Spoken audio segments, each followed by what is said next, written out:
మీకు తెలుసా, ఒక శబ్దం మీ చెవిలోకొస్తే అది ముందుగా చెవి పర్దా ఇయర్ డ్రమ్ ని తాకుతుంది. ఆ పర్దా వణుకుతుంది, వైబ్రేట్ అవుతుంది. ఈ వైబ్రేషన్ ఒక చిన్న హామర్ లాంటి ఎముకకు హ్యామర్ బోన్ చేరుతుంది. అది శబ్దాన్ని మరింత బలంగా చేస్తుంది.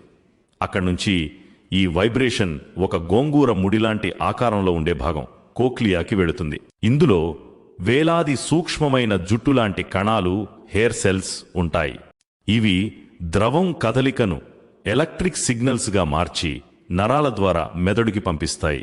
అప్పుడు మీ మెదడు శబ్దాన్ని అర్థం చేసుకుంటుంది, మీరు వినగలుగుతారు. ఇప్పుడు వినండి ఖురాన్ వాక్యం. వారికి చెప్పు, మిమ్మల్ని పుట్టించినవాడు ఆయనే, మీ చెవులను, కళ్లను, హృదయాలను చేసినవాడు ఆయనే.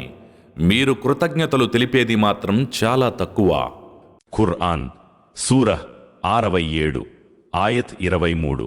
అంటే వినగల శక్తి, చూడగల శక్తి, అర్థం చేసుకునే శక్తి, ఇవన్నీ అల్లాహ్ ఇచ్చిన అమూల్యమైన నియామతులు. ఒకసారి ఆలోచించండి, మనం ప్రతిరోజు వింటూ చూస్తూ ఉంటాము, కానీ ఈ నియామతకు నిజంగా అల్లాహకు కృతజ్ఞత చెప్పామా?